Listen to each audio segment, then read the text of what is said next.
On Wednesday, August 5th, at about 3 p.m., I received a phone call from a detective with the King County Sheriff's Office. He told me, hey, we are on a found human remains call near Snoqualmie Pass, and this person kind of matches the description of Diana Davis.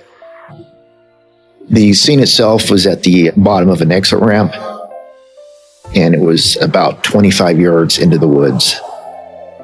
In this case, at about noon, a woman who was going there to walk her dogs parked her car, got out, and one of her dogs, upon being led out of the car, immediately ran into the woods. She chased after the dog, and the dog went straight to the human remains and found a partially buried body. It was Monday, July 27th, 2020, and Diana Davis, 50 years old, was in the community garden in Tacoma, Washington, tending to her plants. She snapped a picture of a huge tomato she had grown, texting it to her boyfriend with a message that she'd be bringing it home for dinner. But as the evening rolled in, Diana never showed up. Her phone went silent. No calls, no texts, just nothing. It wasn't until 2 long, agonizing days later that her car was discovered, abandoned, and set on fire in a quiet alley in Tacoma. The mystery was just beginning. The fire seemed to be originating from the rear seat area and trunk area. The fact that the vehicle fire originated in the back passenger compartment tells me that's consistent with it being set by somebody. Most car fires start from the engine compartment. And an officer located the vehicle VIN, and he checked the VIN, and that's when he found out that the vehicle was registered to Diana Davis in Auburn, Washington. And so the patrol officer at the time called Auburn PD to try to contact Diana Davis. And it was at that time that a dispatcher told the officer, that's unusual because earlier today we actually responded out to her address for a welfare check on her because family reported they haven't heard from her in a couple of days.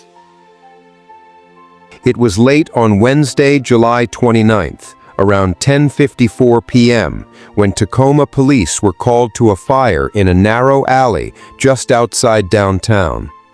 When they arrived, they found a 2013 silver Chevrolet Impala completely engulfed in flames. But there was something even more unsettling about the scene.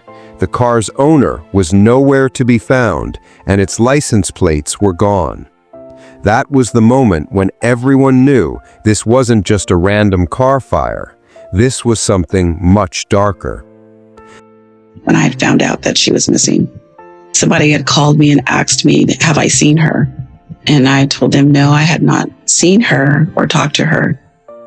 Last time I would have talked to her would have been probably 3 or 4 days prior to that. I was concerned because not answering, that's just not her. She wouldn't just not answer. Even with me, she'd always get right back to me. She wouldn't just avoid her kids and not answer them as well. The very next morning, Thursday, July 30th, Detective Jack Nosworthy was alerted about the car fire. He was a homicide detective in Tacoma, and missing persons cases were all too familiar to him. He immediately began reaching out to Diana's friends and family. It didn't take long to uncover that Diana had been missing for 3 entire days. 3 days of silence. 3 days of wondering where she could be. And with that, the investigation took a much darker turn. She was private, but, she shared her dating experience with me. She'd show me pictures of them and ask me what I thought about this one, what I thought about that one. And the last couple years that we spent, she wasn't in any serious relationship. She was just trying to find the right man for her. She was looking for love. She was looking for someone that she could spend the rest of her life with. And so she did some online dating at different dating sites. And so I would say she probably, at least minimum, she got to a point where she was going on at least 1 or 2 dates a week. And she had been dating for years and just never could find the right man. Monica Joseph and Diana had been best friends since they were just 13 years old. Monica knew Diana better than anyone, And when she heard that her friend was missing, she didn't hesitate to help the investigators. She described Diana as a small, pretty woman with a mix of African American and Korean roots. She had 2 children, a daughter and a son from a past relationship. Diana lived alone and worked as a caregiver, spending her free time searching for love online. But Monica knew something was off. Diana wouldn't just disappear like this. During COVID, she didn't want to have anything to do with dating. She told me she was going to take a break from it because she was very afraid of COVID. It was really scary around that time. And so she was kind of still on the sites, kind of like, looking around and, seeing who was contacting her. But she didn't want to go out on any dates at all. However, she did meet someone on there that was pretty persistent, I'd say. He was an attorney. Diana only dated, for the most part, businessmen. And Diana was the type of person that she didn't like being alone. And so she kind of connected with him that way. I think once they got to knowing each other, she started liking him. And she did tell me that she was going to try to work on a relationship with him. I'm not positive how committed he was. I mean, they hadn't been together that long. When the pandemic hit in March 2020, everything changed for Diana. Like many others, she became more reclusive, avoiding crowds and cutting back on work. She even missed her best friend Monica's 50th birthday party, which was unlike her. Diana stayed away from socializing, but she didn't completely shut down. She still spent time on dating apps, trying to find someone to share her life with. But something felt different about this time. The world was in chaos, and so was her life. July 27th, the day she disappeared, she had gone up to work for a short time period. She had come back to Tacoma, back to her boyfriend's house, dropped off a house plant, and then she said she was going to go to the community garden, which is located in the north end of Tacoma. In the community gardens, she had been working on it. We did locate a witness who confirmed, yes, Diana was here. I know Diana. She was working on her tomato plants. And she had taken a picture of one of her tomatoes and sent it via text to her current boyfriend, basically saying, hey, how about I take this tomato and we eat it tonight? And he responded, hey, sounds great. So kind of giving him the impression that she was coming home. And that's the last text message that she sent out or responded to. Diana's boyfriend was one of the first to raise the alarm when he realized she was missing. He was also one of the last people to hear from her, which immediately put him under the spotlight. It wasn't long before investigators started looking closely at him. He was a person of interest, and every move he made was now under scrutiny. July 27th, the day she disappeared, she had gone up to work for a short time period. She had come back to Tacoma, back to her boyfriend's house, dropped off a house plant, and then she said she was going to go to the community garden, which is located in the north end of Tacoma. In the community gardens, she had been working on it. We did locate a witness who confirmed, yes, Diana was here. I know Diana. She was working on her tomato plants. And she had taken a picture of one of her tomatoes and sent it via text to her current boyfriend, basically saying, hey, how about I take this tomato and we eat it tonight? And he responded, hey, sounds great. So kind of giving him the impression that she was coming home. And that's the last text message that she sent out or responded to. When Diana didn't come home for dinner that night, her boyfriend quickly reached out to family, asking them to do a welfare check on her apartment. But when he was questioned by police, it was revealed that he and Diana had argued the night before. The two had been at odds over their commitment to each other. Was this an argument that might have led to something more sinister? She had talked about the possibility of marriage, and he made it very clear to her he wasn't interested in marriage. He intended on starting or continuing to date other women, and he told her, you're free to date other guys. Basically, the impression I got was he had made it clear to Diana that we're just having fun. This isn't serious. Obviously, that's something that she wasn't anticipating. She wanted to get married. Despite their argument, Diana's boyfriend insisted the conversation ended on good terms.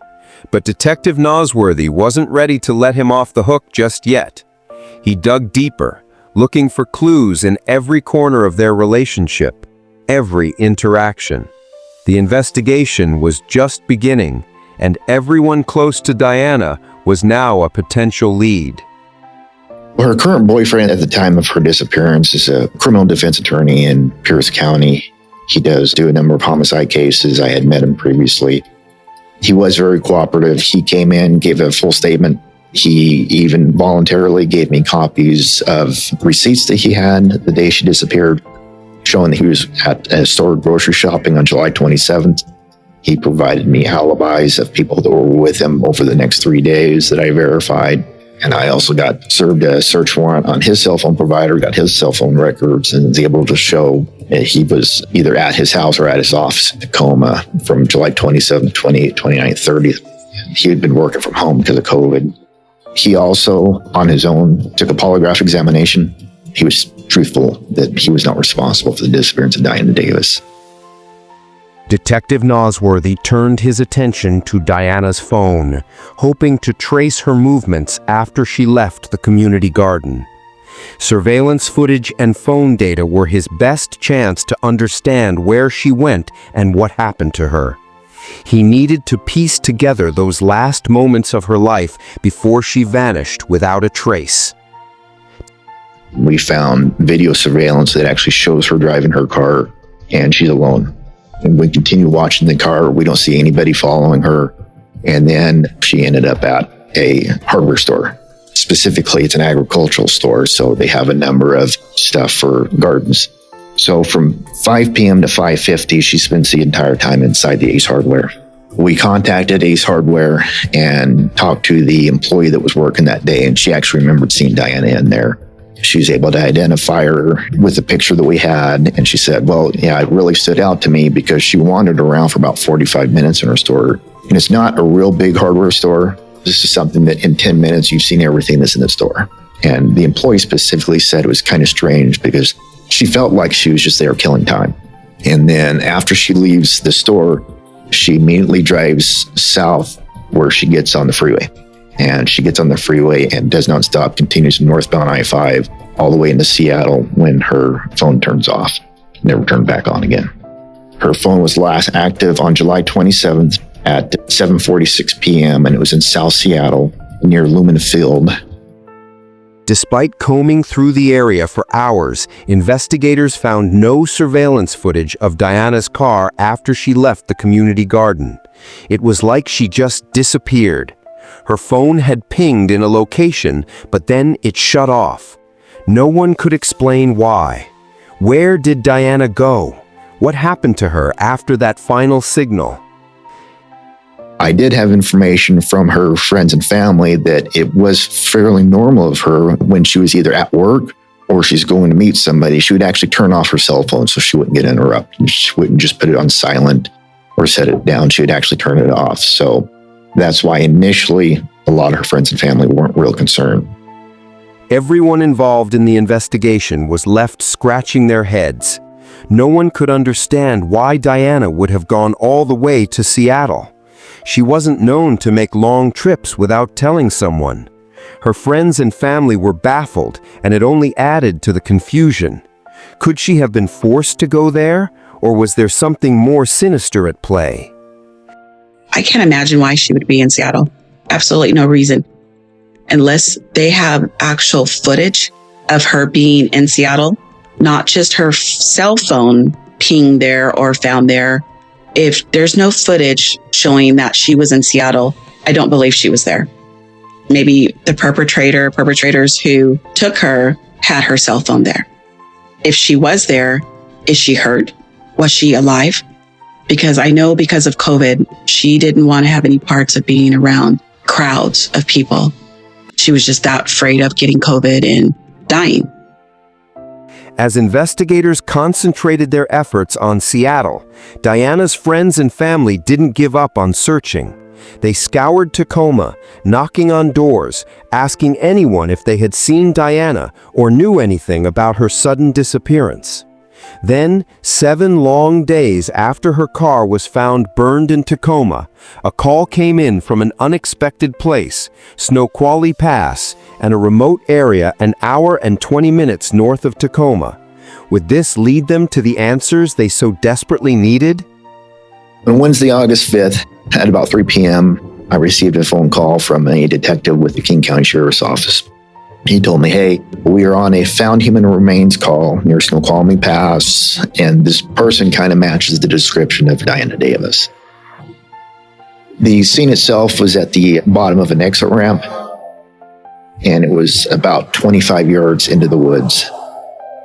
In this case, at about noon, a woman who was going there to walk her dogs parked her car, got out, and one of her dogs, upon being led out of the car, immediately ran into the woods.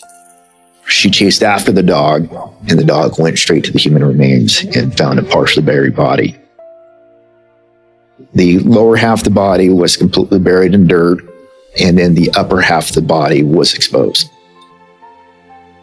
Many people think that you just go out and bury a body without understanding how much work that is, especially up in this area. And so, not surprisingly, the hole that was dug was only about 6 inches deep, and then this person put Diana's body into this and then covered her up with dirt, debris, and sticks and left her there. So I went up to this location and was present for the retrieval of her body.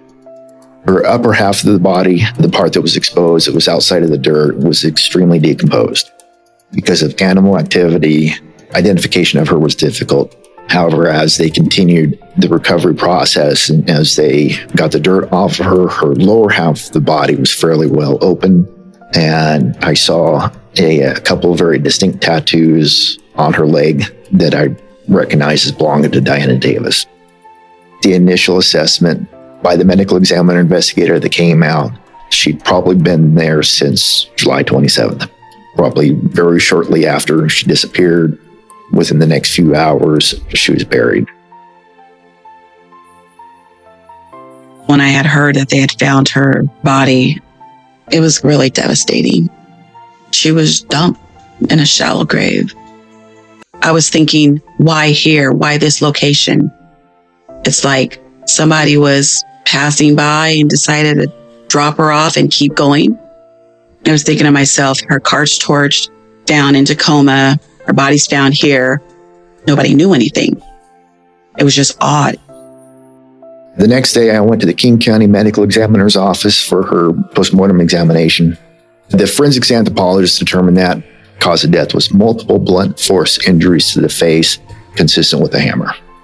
This is a high level of violence. It's homicide to strike a woman in the face with a hammer multiple times to kill her. This is not any kind of an accident. Even shooting somebody, there's a disassociation with a firearm. This is something that's up close and impersonal. And I do think some kind of sexual assault probably did occur, even though we don't have the physical evidence to show it. The decomposition made that very difficult. One of her fingernails, we did recover a partial DNA. It is not enough to enter into CODIS, but it is enough for a one-to-one comparison. And we did the one-to-one comparison with the current boyfriend when he provided the DNA sample, and he was eliminated as a contributor. Obviously, investigation's ongoing. We're looking at doing other things with the DNA. Why was Diana's body found so far away from where her car was abandoned and set on fire in Tacoma? Investigators can't help but wonder if she might have known the person who did this. Was this a crime of opportunity, or was it personal? The more they looked into it, the more it seemed that Diana's killer might have been someone familiar to her. The fact that her car ended up in an alley in downtown Tacoma burned up, why would this person take a risk of driving the car all the way back to Tacoma when they could have just set it on fire in Seattle? And then we would never know about it until she was been reported missing. So that also tells me that this person knew she was from Tacoma, and probably my opinion is that they would have had to have been pretty familiar with Tacoma too. There's cameras everywhere, especially in a downtown area, and where this particular alley was, there was nothing in the area. There were no other buildings, and so this person would have to be comfortable enough to drive that vehicle to that location to set it on fire. Of course, is there a chance that she had a random encounter with somebody that simply attacked her and kidnapped her? I'll never rule that out as a possibility. If this is a complete stranger, why didn't he just push the body out of the car in an alley somewhere in the middle of the night? He could have left her in the car and then just set the car on fire. And why did he go this far out of the way to Snoqualmie Pass, a fairly long distance away, down a U.S. Forest Service road to dispose of the body? That's another reason why I think this is somebody that knows her. Diana's family and friends were desperate for answers, so they urged Detective Nosworthy to look into one of Diana's ex-boyfriends. The two had split years before her death, but there was something about his behavior after the breakup that raised red flags. People close to Diana believed his behavior made him a prime suspect. But would he be the one to hold the key to solving this mystery? They did break up, and it got to the point where he wanted to pursue her. He wanted a relationship, and she was just not interested at some point. And so he got to the point where he was stalking her. She'd be at home and he's driving by her house a couple times a day to see if she's at home, calling her, leaving messages, showing up at her apartment unannounced, looking for her. In the beginning, it was kind of like, she didn't seem too concerned about it. But when it kept going on for periods of time, then it became an issue. We'd be talking on the phone and she'd be like, such and such just drove by. And then I tell her to call the police or go get a restraining order. When Diana was first reported missing, her ex-boyfriend was one of the first people her family reached out to. They needed answers, and they were convinced that he might know something. Had he been involved in her disappearance, or was there a different explanation for his strange behavior? Diana's brother and his wife actually went to the ex-boyfriend's house, which is not too far away from the community garden, to confront him. The family is very concerned about how he acted when they responded there. He initially wouldn't come to the door, looked out the window, saw them out on the doorstep, refused to answer until they started yelling in saying, "We're not leaving, you need to tell us where Diane is." He finally answered the door and told them, "I don't know what you're talking about. I haven't seen Diane in 2 months." And so they left. And it was about 2 hours after that her car was located on fire. So obviously both myself and the family were looking very hard at the ex-boyfriend as being responsible for this. Once we started to look at the case, myself and another detective went up to his residence to talk to him to see if he's willing to come to police headquarters and make a statement. And he said no, he wasn't going to talk to us and close the door on us. For a while, obviously, we strongly suspected him. However, we did find a neighbor very close by who had a surveillance video that filmed the front of his street right in front of his residence, the ex-boyfriend. And it would capture his vehicles coming and going and him walking out. And we reviewed several days worth of that video. And the ex-boyfriend never leaves on these dates. He never left his residence on July 27th when Diane was driving to Seattle. He was never anywhere near the hardware store. I did write a search warrant for the ex-boyfriend's cell phone records as well. I was able to, based on his cell phone activity, verify he stayed home the day that Diana disappeared. He never went to Snoqualmie Pass, where her body was eventually found, and he never went to downtown Tacoma the night of the arson fire of her car. The investigation into Diana's ex-boyfriend hit a wall. With no clear evidence pointing to him, Detective Nosworthy had no choice but to broaden his search for clues. He started to build a profile of who could have been responsible, hoping the few scraps of information he had would lead him to the person who could explain what happened to Diana. There's no way to say whether it was a crime of opportunity or premeditated, but certainly the steps that the person went through, both to later dispose of Diana's body and to destroy the evidence, he went through a lot of thought to get to this point. I think that somebody would have to be very comfortable with being out in the woods. This particular location, I think they would have had to have been there before. You don't find this by accident. So I think this is somebody that's an outdoors type person. They go hunting, maybe they go hiking a lot, go camping. The other thing about Diana that all the friends and family mentioned, and I was able to verify, Diana only went after what they called professional men. She would only date attorneys. She'd only date pilots or successful businessmen. So I think this would be a professional person that would have been very comfortable out in the outdoors. It's possible that Diana met someone in the parking lot of the hardware store that day. There was no footage to show whether she left by herself or with someone else, but the details surrounding her disappearance led Detective Nosworthy to suspect that she had planned to meet someone in Seattle. What if she had gone there to see someone she knew? So she takes a picture of this tomato, sends it to her current boyfriend, tells him basically, hey, we're going to cook this tonight, and then she leaves it there. She never intended to go back to the boyfriend's house that night. I think she intended to meet somebody to spend the night with them, to say, hey, just like you said, I'm dating other men now. And so I think that the fact that she left, she was killing time, and then all of a sudden she leaves, gets in her car, drives straight to Seattle. I think she's supposed to meet somebody up in Seattle at a particular time. She was just wait until it got close to that, and she drove all the way up there, turned off her phone when she went to meet this person. I think that she didn't want to talk to anybody to tell them, this is what's going on, this is where I'm at, when she went to meet this person, and something horrible happened. Unless they can prove that. She was in a chat room and it shows that she actually went there to meet up with someone. I'm not really sure that she was going on dates.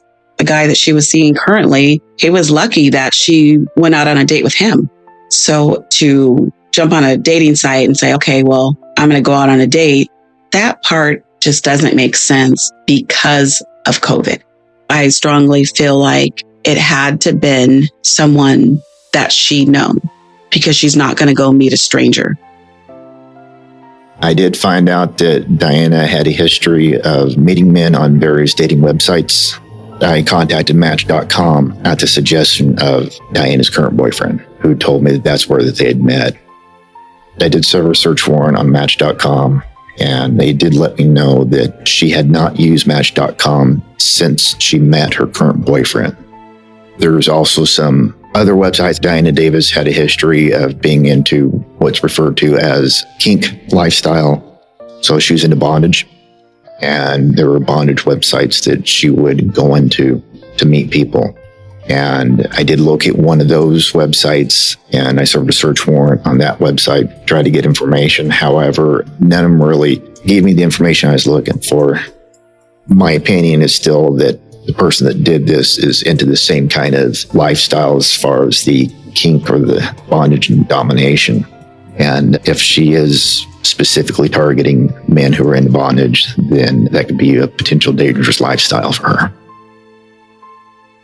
It's a bothersome case. This is one where it's definitely a whodunit. I put in a tremendous amount of effort to it, and I'm at a dead end. And for all intents and purposes, you know, Diana led a nice lifestyle. She was not involved in drug activity. She was not a criminal. She didn't have any bad associations to get mixed up in anything. I do think there's a potential of a serial nature of this kind of case, clearly. And so that's always been one of my concerns, is that somebody else similar to this will happen to them. It just doesn't quite make sense, because if you keep trying to put the pieces together, you're never going to figure it out. That's how senseless it was. I'm never going to let this go. Never, not until they find the persons and get them and arrest them. Because she didn't deserve this. She was full of life. She loved everybody. I don't think that she had an evil bone in her body. I really don't. And I will not rest until she gets justice. Justice for her kids, for her family, and her friends, and everybody that loved her. I believe somebody knows something, and it's just a matter of time. Anything that happens in the dark will come to light. I'm a true believer in that.